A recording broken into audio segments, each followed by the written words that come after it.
അസ്സലാമു അലൈക്കും വറഹ്മത്തുള്ളാഹി വബറകാതുഹു. ബിസ്മില്ലാ അൽഹംദുലില്ലാ വസ്സലാത്തു വസ്സലാമു അലാ റസൂലില്ലാ.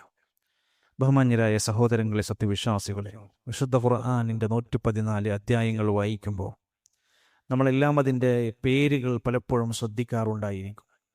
ആ പേരുകൾക്കിടയിൽ, അധ്യായങ്ങളുടെ പേരുകൾക്കിടയിൽ ചില ജീവികളുടെ പേരുകൾ നമ്മൾ വായിച്ചു കാണും. ഉറുമ്പ്, തേനീച്ച, അങ്കബൂത്ത്, എട്ടുകാലി, പശു തുടങ്ങിയ നാമങ്ങൾ സൂറത്തുകളുടെ പേരുകളിൽ അൽഫീൽ, ആന അടക്കമുള്ള അധ്യായങ്ങളുണ്ട്. അങ്കബൂത്തി എന്ന് പറയുന്ന ആ സൂറത്ത് നമ്മളെ പല കാര്യങ്ങളും ഓർമ്മപ്പെടുത്തുന്ന, പഠിപ്പിക്കുന്ന ഒരു അധ്യായമാണ്. ധാരാളം ചരിത്ര സംഭവങ്ങളെയും അതുപോലെ തന്നെ സാരാംശങ്ങളെയും നമുക്ക് ഉൾക്കൊള്ളാൻ പറ്റുന്ന ആ അധ്യായത്തിൻ്റെ 45-ാമത്തെ ആയത്തിൽ അല്ലാഹു സുബ്ഹാനഹു വ തആല 3 പ്രധാനപ്പെട്ട കാര്യങ്ങൾ ഓർമ്മപ്പെടുത്തുന്നു. ഉത്ലു മാ ഊഹിയ ഇലൈക മിനൽ കിതാബ്. ആദ്യ ഭാഗത്ത് പറയുന്നത്, നിങ്ങൾക്ക് അള്ളാഹുവിൻ്റെ കിതാബിൽ നിന്ന് വഹയായി ലഭിക്കപ്പെട്ട ആ കിതാബിൽ നിന്നുള്ളത് നിങ്ങൾ പാരായണം ചെയ്യുക. വിശുദ്ധ ഖുർആനിൻ്റെ പാരായണത്തിൻ്റെ പ്രാധാന്യമാണ് ആദ്യ ഭാഗത്ത് പറയുന്നത്. രണ്ടാമത്തെ ഭാഗത്ത് വഅഖിമിസ് സ്വലാ ഇന്ന സ്വലാത്ത തൻഹാ അനിൽ ഫഹ്ശാഇ വൽ മുൻകർ. നമസ്കാരത്തിൻ്റെ പ്രസക്തിയാണ്, നമസ്കാരത്തിൻ്റെ ലക്ഷ്യമാണ്, നമസ്കാരത്തിൻ്റെ നേട്ടമാണ്. വഅഖിമിസ് സ്വലാ, നമസ്കാരം നിലനിർത്തുക. ഇന്ന സ്വലാത്ത, തീർച്ചയായും നമസ്കാരം, തൻഹാ അനിൽ ഫഹ്ശാഇ വൽ മുൻകർ, തിന്മകളെയും മ്ലേച്ഛതകളെയും എല്ലാം തടുക്കുന്ന ഒരു വല്ലാത്ത ഇബാദത്താണെന്ന് ഓർമ്മപ്പെടുത്തുകയാണ്. അവസാന ഭാഗത്ത് മൂന്നാമതൊരു കാര്യം പറഞ്ഞത് വലദിക്റുല്ലാഹി അക്ബർ, അള്ളാഹുവിനെ സ്മരിക്കുക എന്നതാണ് വലിയ കാര്യമായിട്ടുള്ളത്. വല്ലാഹു യഅലമു മാ തസ്നഊൻ, നിങ്ങൾ പ്രവർത്തിക്കുന്നതെല്ലാം അല്ലാഹു തആല അറിയുന്നവനാണ്. 3 പ്രധാനപ്പെട്ട കാര്യങ്ങൾ ഈ ആയത്തിന്റെ ഭാഗമായി വന്നിട്ടുണ്ട്. ഒരുപാട് സ്വഹാബിമാരെ, പ്രത്യേകിച്ച് 300-ലധികം സ്വഹാബിമാരെ കണ്ട് ദീന് പഠിച്ച സയ്യിദു താബിഈൻ എന്ന് വിശേഷിപ്പിക്കാറുള്ള ഹസനുൽ ബസരി റഹ്മത്തുള്ളാഹി അലൈഹി ഇടയ്ക്ക് ഓർമ്മപ്പെടുത്താറുണ്ട്, തഫഖദുൽ ഹലാവത ഫീ സലാത്തിൻ, നിങ്ങൾ 3 കാര്യങ്ങളിലൂടെ മധുരം കണ്ടെത്താൻ, ആസ്വദിക്കാൻ ശ്രമിക്കണമെന്ന് പറയാറുണ്ട്. അതിലാദ്യം അദ്ദേഹം പറഞ്ഞത് തിലാവ, രണ്ടാമത് പറഞ്ഞത് സ്വലാ, മൂന്നാമത് പറഞ്ഞത് അദ്ദിഖർ.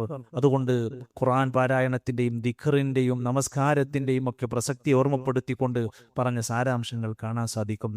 നമ്മുടെ ജീവിതത്തിൻ്റെ വളരെ പ്രാധാന്യമായി നമ്മുടെ ബറക്കത്ത് ലഭിക്കാൻ, ധാരാളം പ്രതിഫലം നേടിയെടുക്കാൻ, സമാധാനത്തിൻ്റെ വഴികൾ നമുക്ക് തുറന്നു തരുന്ന വിശുദ്ധ ഖുർആനിൻ്റെ പാരായണമാണ് പലപ്പോഴായി നമുക്ക് നഷ്ടപ്പെട്ടുകൊണ്ടിരിക്കുന്ന വലിയ നന്മയാണ് എന്ന തിരിച്ചറിവുണ്ടെങ്കിൽ സമയം കണ്ടെത്തി അര പേജ് മുതൽ ജുസുകൾ വരെ ഓതി തീർക്കാൻ മടിയില്ലാതെ നമുക്ക് പറ്റുന്ന ഒരു വാക്കാണ് ഉത്ലു മാ ഊഹിയ ഇലൈക മിനൽ കിതാബ്.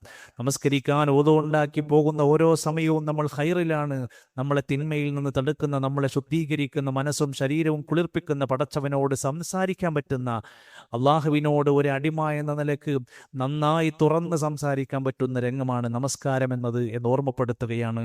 മൂന്നാമത്തേത് ദിക്റാണല്ലോ സുഹൃത്തുക്കളെ. ലൈസാനു ലിസാനുക റത്ബൻ മിൻ ദിക്രില്ല, നാവ് അത് നനവുള്ളതാക്കി മാറ്റുക, ദിക്റ് കൊണ്ട് നനവുള്ളതാക്കി മാറ്റുക. എത്ര കനം കുറഞ്ഞ, ഏത് നാട്ടിലും ഏത് പ്രദേശത്തും ഏത് ജോലിക്കിടയിലും പണം ചെലവില്ലാതെ, ശരീരത്തിന് വലിയ പ്രയാസങ്ങളില്ലാതെ ചെയ്യാൻ പറ്റുന്ന വലിയ നേട്ടങ്ങളുള്ള ദിക്റിന്റെ മഹത്വമാണ് ഈ ഒരു ആയത്തിലൂടെയും പ്രവാചകന്റെ അധ്യാപനങ്ങളിലൂടെയും നമുക്ക് കാണാൻ സാധിക്കുന്നത്.